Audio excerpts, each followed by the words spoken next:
Olá a todos os alunos e alunas.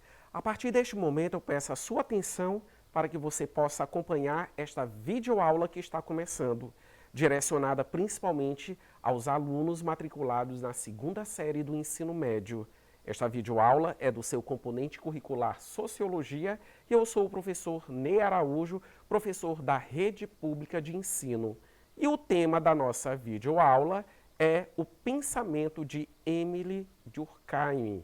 Hoje nós vamos aprender um pouco a respeito desse teórico que é tido como um dos clássicos da sociologia. Não só Émile Durkheim, mas agrega a ele Max Weber e também Karl Marx, que são dois outros teóricos que nós também teremos videoaulas específicas para estar abordando, digamos assim, o pensamento deles. A respeito do pensamento de Émile Durkheim, especificamente, o que é que nós vamos estar aprendendo ao longo desta videoaula? Nós vamos estar aprendendo a respeito do fato social. Ou, em outras palavras, nós vamos estar aprendendo como que, segundo Émile Durkheim, a sociedade ela tem que ser analisada. Todos vocês têm conhecimento e sabem que a sociologia ela é uma ciência. E como toda e qualquer ciência, é necessário o quê? Que haja um objeto de estudo. O objeto de estudo da sociologia é a sociedade. Pronto. Como que a sociedade ela é analisada? Como que ela é investigada cientificamente? Como que nós podemos estar pesquisando a respeito de determinadas situações na sociedade? As teorias clássicas em sociologia, quer queira, quer não, elas acabam nos oferecendo os parâmetros necessários, ou por que não dizer, os pontos de partida para a compreensão da realidade social. Observe nesse primeiro momento a imagem, né? Nós temos aí 3 circunferências, só que 2 estão sendo, digamos assim, somadas. O objeto de estudo é assim que nós denominamos tudo aquilo que vai ser estudado cientificamente. Objeto é a questão da neutralidade, a distância entre o pesquisador e entre aquilo que vai ser estudado, entre aquilo que vai ser analisado. Só que esse objeto, ele somente vai ser investigado, ele somente vai ser pesquisado se eu também tiver o estabelecimento de um método. Ou seja, o método, ele vai me responder como que eu vou fazer a pesquisa, como que eu vou estudar, quais são os procedimentos que devem ser adotados para essa finalidade. Se eu tenho um objeto, se eu tenho um método, o resultado de tudo isso acaba correspondendo a um processo de investigação científica. Conforme eu mencionei a todos vocês, a teoria durkheimiana, ela trabalha com a concepção do fato social ou fenômeno social. Esses fatos sociais, eles são, digamos assim, segundo essa vertente de pensamento, o ponto de partida para a compreensão da realidade social. Vamos visualizar um outro esquema em tela, né? Nós temos aí um fluxogramazinho em que vocês têm aí, ó, fato social, uma setinha, o vermelho, né? O retângulo vermelho destacando muito bem, objeto de estudo para a teoria durkheimiana. Abaixo da palavra fato social, vocês podem observar que existem 3 outras palavras. A que se refere essas palavras? Percebam que elas estão ligadas, conectadas ao termo fato social. Essas 3 palavras, elas são as 3 características dos fenômenos sociais. Na obra As Regras do Método Sociológico, Durkheim, ele apenas identificou, ou por que não dizer, delimitou o objeto de estudo da sociologia. Isso implica dizer o quê? Se eu tenho um fenômeno social, esse fenômeno social, ele não pode ser confundido e ele não pode ser analisado, digamos assim, da mesma forma que outros fenômenos que existem, digamos assim, na realidade social. Então, todo e qualquer fenômeno social precisa obrigatoriamente ter essas características que vocês estão visualizando: exterioridade, coercitividade e generalidade. A partir do momento que você observa uma determinada situação e você indaga, é um fenômeno social? Primeira coisa que você tem que analisar.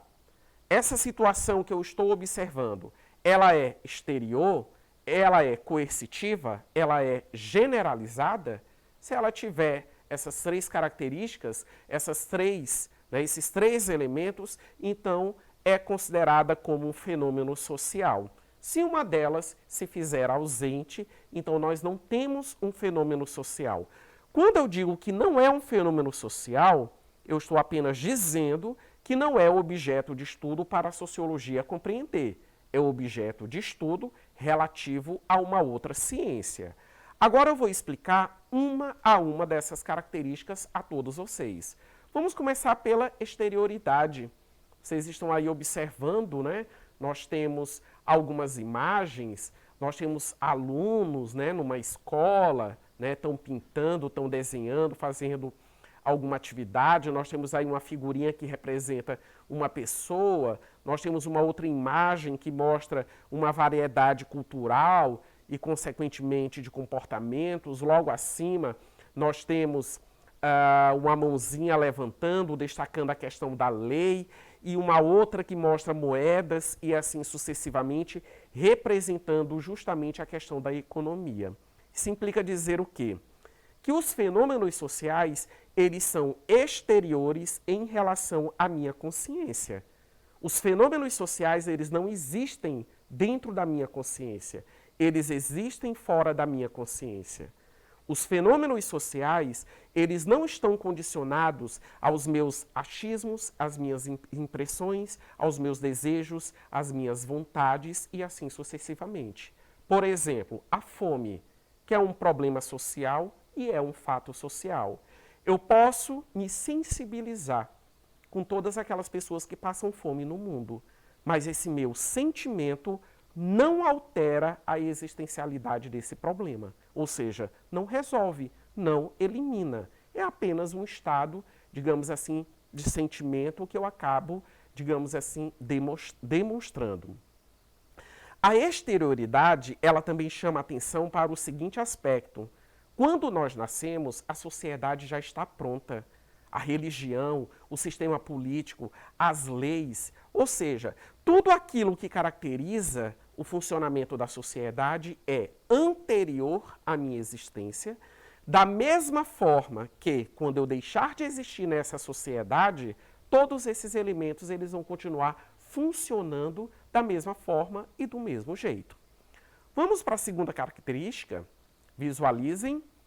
A segunda característica é a coercitividade. Nós temos aí a imagem de uma pessoa, né? A cabeça aberta, tem roupa, tem tela de computador, tem televisão, tem carro, tem celular, enfim. Né? Tem relógio, tem várias coisas, né? Vários objetos, digamos assim, na cabeça dessa pessoa. O que é que significa essa palavra coerção? Imposição, força. Isso implica dizer o quê? A sociedade, ela tem um poder coercitivo. Ela tem os seus padrões e exige que nós nos adequemos a esses padrões sociais. Por exemplo, uma situação muito corriqueira, o próprio ambiente da sala de aula. Muitas das vezes, quando um professor ele pede para um aluno silenciar, ou quando ele dispersa alunos dentro de uma sala de aula, ele quer justamente o quê? A ordem. O que é que ele espera? Que no ambiente da sala de aula, que é o ambiente do aprendizado, que a conduta de todos os alunos presentes naquela sala de aula sejam condutas que externalizem justamente o interesse pelo aprendizado e não condutas, digamos assim, diferenciadas disso.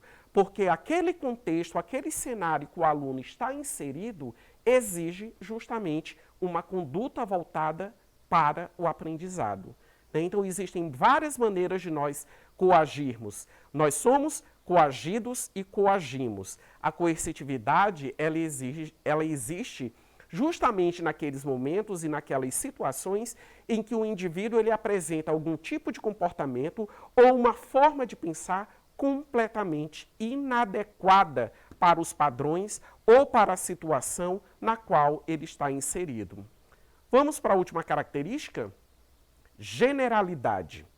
Vocês podem observar, tem uma multidão, e aí existe uma separaçãozinha e um número menor de pessoas no meio dessa multidão.